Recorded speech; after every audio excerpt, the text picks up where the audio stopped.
por trás de cada crime, existe mais do que um culpado. Existe uma mente, um passado e uma história que o mundo esqueceu de ouvir. No Mente Criminosa BR, a gente não mostra só o que aconteceu. A gente revela o que levou alguém a cruzar a linha. Todo preso cumpre pena atrás de muros. Mas existe um outro muro, mais alto, mais difícil de escalar, invisível aos olhos, mas concreto na mente de quem observa de fora. É o muro do preconceito, da generalização, da sentença eterna que a sociedade impõe mesmo depois do fim da pena. Para muitos, quem está preso deixou de ser humano. Virou número, rótulo, categoria. É o ladrão, o traficante, o homicida. Ninguém quer saber por que ele fez o que fez, nem se existe história antes do crime, nem o que acontece depois. A imagem está congelada no ato, como se fosse um retrato permanente. E essa visão distorcida não é um erro isolado. Ela é alimentada por manchetes sensacionalistas, por discursos políticos que transformam medo em voto e por uma cultura que prefere punir do que entender. Nesse cenário, a sociedade ergue um muro simbólico que não separa apenas os presos dos livres. Separa também a razão da emoção, o direito da vingança, a verdade do estigma. E quem tenta atravessar esse muro, seja como defensor, educador ou agente penitenciário, muitas vezes é visto com desconfiança, porque questionar o sistema é quase como defender o crime. Mas a pergunta que fica é: quem realmente está do lado da justiça? Quem vê além do muro ou quem o reforça sem sequer tentar enxergar? A pena tem prazo, mas o estigma não. Mesmo depois da liberdade, o ex-presidiário continua preso, não por grades, mas por olhares, por suspeitas, por portas que se fecham. Tenta emprego, mas ninguém quer dar chance. Tenta estudar, mas enfrenta olhares que questionam sua presença. Tenta recomeçar, mas todos ainda o veem como o erro que cometeu. E é assim que a pena se estende além da sentença. É uma punição que não termina com o cumprimento da lei. É como se a sociedade dissesse: você pode sair, mas não será aceito. Você pode viver, mas não será bem-vindo. E isso não é justiça. Isso é vingança disfarçada. É uma lógica que transforma qualquer tentativa de ressocialização em batalha. O indivíduo precisa provar o tempo todo que mudou, mesmo quando o sistema que o cerca continua o mesmo. E nesse jogo injusto, quem perde não é só o ex-detento. Perde a comunidade, que deixa de ganhar um cidadão produtivo. Perde o sistema, que se torna um ciclo de reincidência. Perde a ideia de justiça, que se transforma em marca eterna. E você? Já parou para pensar em quantas oportunidades você teve? E em quantas dessas alguém te deu uma segunda chance? Pois é. Agora, pense em quem nunca teve nenhuma. No meio do caos, existem vozes que tentam ser ouvidas. Presos que escrevem cartas, que pedem ajuda, que relatam abusos, que falam de medo. Familiares que enfrentam longas filas, visitas desgastantes e o preconceito estampado nos olhares. Profissionais do sistema que enxergam mais do que crimes e tentam promover dignidade em um ambiente que a nega. Mas essas vozes quase nunca chegam à superfície. Elas são abafadas por discursos prontos, por estatísticas frias, por frases de efeito ditas em palanques. Enquanto isso, a realidade escorre pelas frestas. E quando alguém se dispõe a escutar, o incômodo é imediato. Porque ouvir quem está preso é confrontar o que está errado. É admitir que o sistema falha, que o castigo não é sinônimo de justiça, que existe dor legítima atrás das grades. Mas a sociedade prefere o silêncio, porque é mais fácil não ouvir do que se envolver, mais simples ignorar do que repensar. E assim, a dor dos invisíveis continua ecoando em corredores vazios. Ecoa, mas não ressoa. Fica presa entre paredes, enquanto o mundo lá fora segue acreditando que tudo está sob controle. Vivemos cercados de discursos sobre segurança. Políticos prometem mais prisões, mais viaturas, mais punições. E a sociedade aplaude, como se mais repressão signifique mais proteção. Mas a pergunta é: isso está funcionando? As cadeias estão lotadas, os presídios superlotados, e a criminalidade não desapareceu. Pelo contrário, ela se adapta, ela muda de forma, ela se infiltra. E enquanto nos iludimos com grades e sentenças, esquecemos da raiz do problema.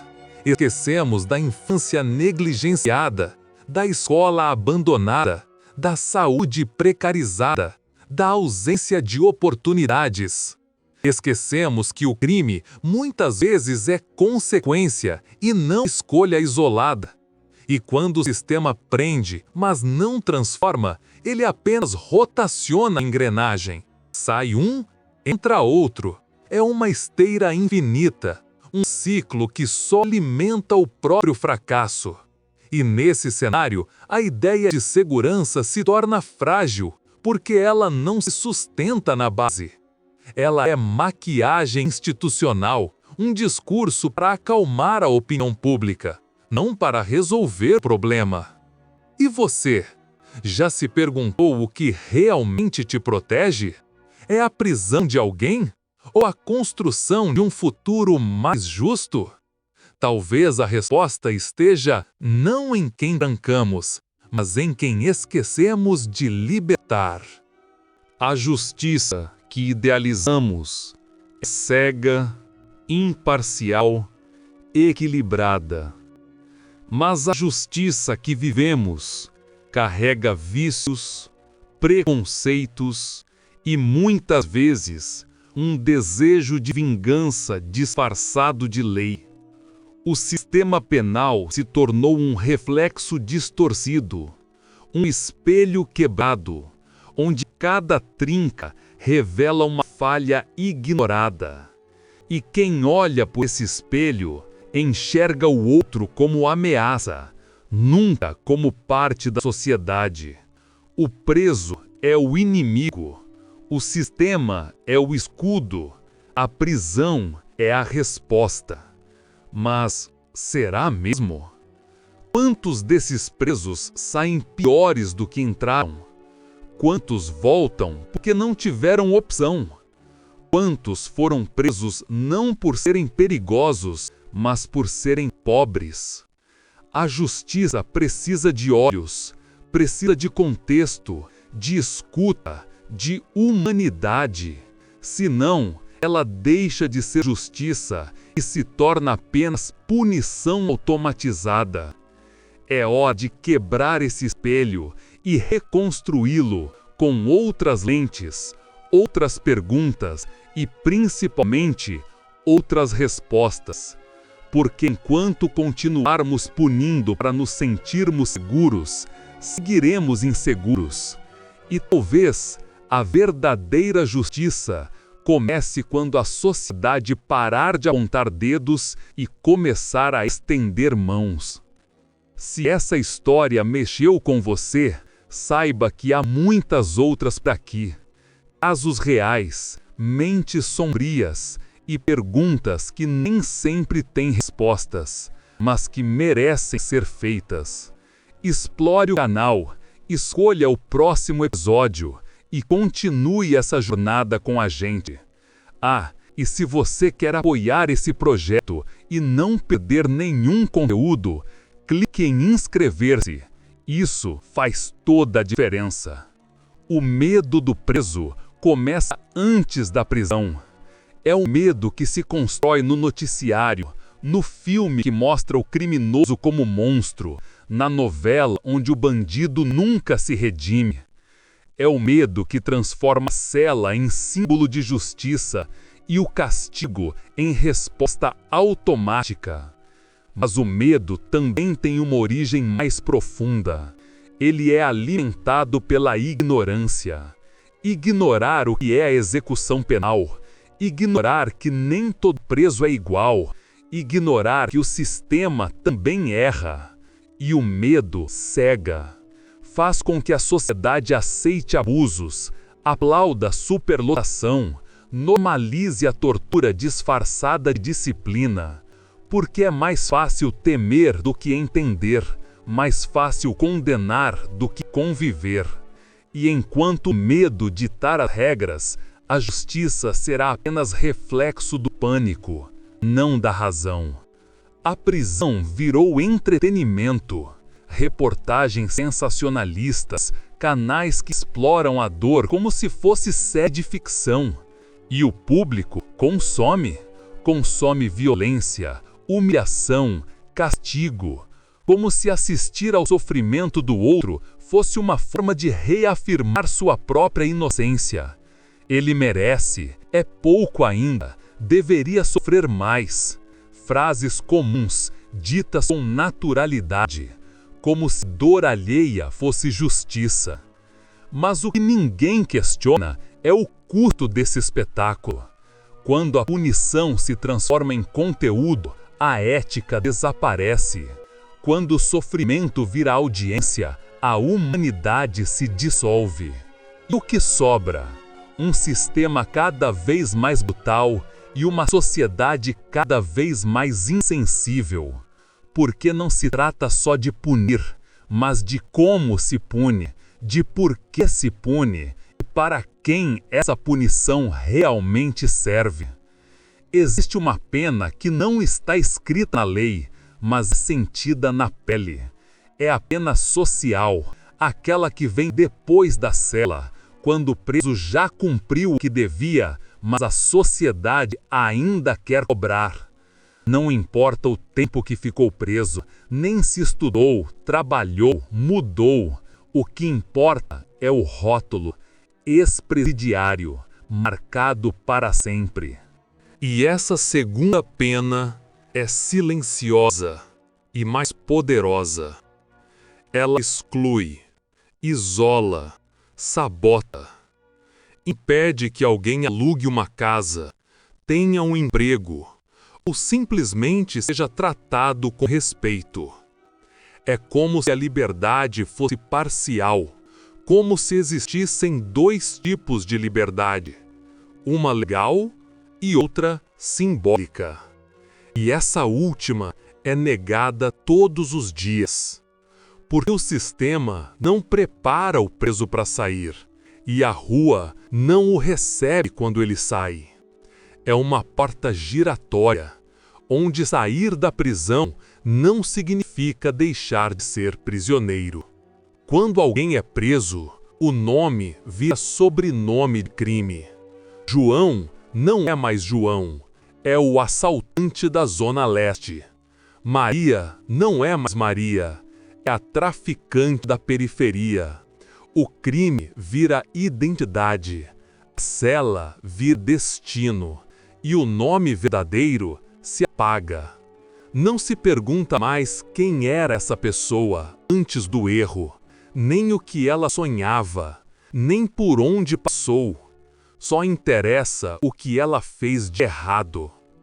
E essa redução é cruel, porque nega a complexidade da vida humana, nega os fatores sociais, familiares, psicológicos, transforma histórias inteiras em manchetes e vidas inteiras em estatísticas. Essa falta de nome é mais que simbólica, é uma política. É mais fácil controlar quem não tem rosto, quem não tem história, quem não tem voz. Mas por trás de cada número existe uma origem, um contexto, uma verdade que nunca foi ouvida. E talvez ouvir essa verdade seja o primeiro passo para quebrar o ciclo. Dentro de um presídio, o tempo não corre, ele pesa. Cada dia é um fardo, cada semana uma espera. E quando a liberdade chega, ela não traz de volta o tempo perdido.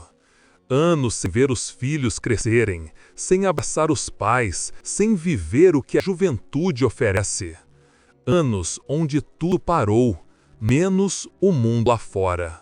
Lá fora, as pessoas seguiram, as oportunidades passaram, as portas se fecharam.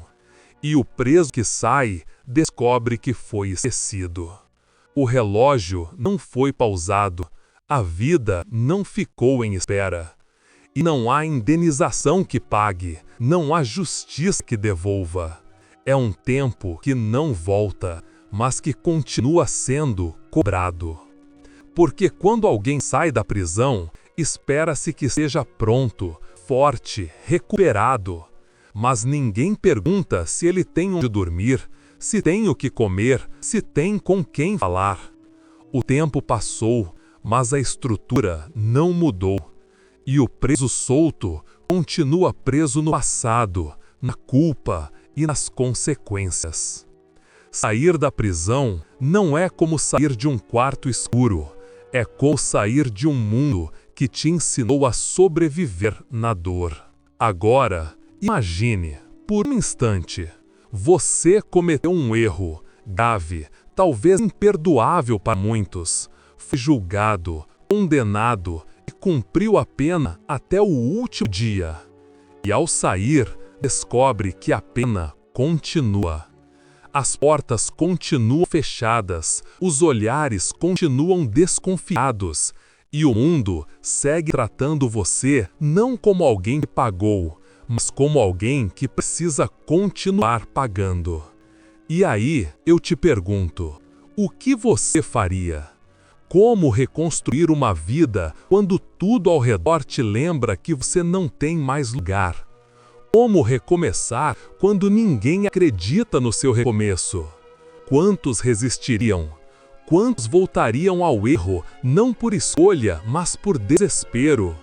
Quantos aceitariam a prisão como única certeza, porque aqui fora só encontraram muros invisíveis? E você, teria forças? Teria apoio? Teria uma segunda chance? Ou seria mais um nome esquecido, mais um rótulo, mais uma estatística? Essa pergunta não é fácil, mas ela é urgente. Porque se a sociedade não sabe responder, então talvez seja hora de reformular as perguntas.